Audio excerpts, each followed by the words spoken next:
近日多家媒体报道，苹果下一代 iPhone 并非像之前命名那样为 iPhone 13，而是 iPhone 12S。不得不说，如果把 iPhone 12S 和 iPhone 13这两个型号放在一起，不知为何明显能感觉到 iPhone 12S 有更熟悉的感觉。苹果如此命名，又将透露出什么样的信息呢？下一代 iPhone 或被命名为 iPhone 12S 也是一个大概率的事件，因为从技术上来看，或许命名为 iPhone 12S 比命名 iPhone 13更为贴切，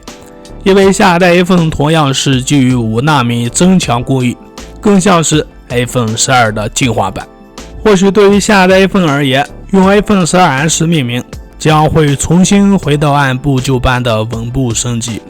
因为无论怎么说， iPhone 12提供了 5G 的支持，属于跨时代的升级，而下一代就没有这么多所谓的创新和突破了。同为5纳米的 A15 芯片注定只是升级版，而且到了 S 至 Bar 的产品时，他们一般都会在中国市场大卖，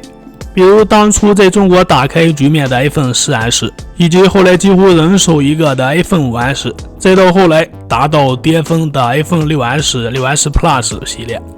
回顾中国市场的历代 iPhone， 但凡带 S 的都是成熟、走量、经典型号。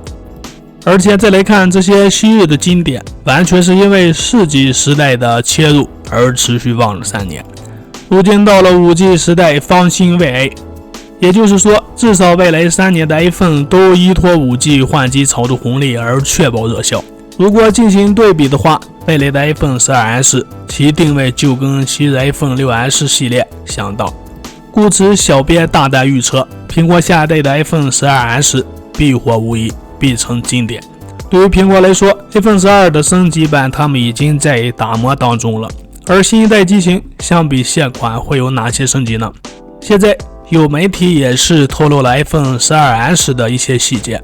总的来说，相比现款升级幅度并不大，依然是3款持充4个机型。iPhone 12S 的镜头会有大幅升级，4款新机镜头都会改成 OIS 新光学防抖技术，同时也续7P 镜头，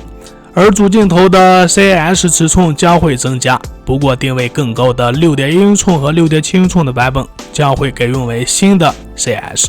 此外，为了缩小刘海尺寸，苹果也将调整 Face ID 设计，而超广角镜头也将从现行的 5P 提升为 6P。 值得一提的是，还有消息称 iPhone 12S 可能会出现屏下指纹版本。可靠的分析师郭明池在2019年8月份的报告中称，苹果将在2021年发布同时具有 Face ID 和屏下 Touch ID 的 iPhone。消息人士还透露，苹果已经讨论取消某些 iPhone 机型的充电口，以发展无线充电。目前尚不清楚这项改变是否会应用到 iPhone 12S 上。之前，郭明池在2019年预测，苹果将在2021年推出没有 Lightning 接口的 iPhone 手机。还有消息称，苹果工程师在内部将2021年的 iPhone 称为 S 升级款，这意味着与 iPhone 12相比，它的升级幅度不会太大。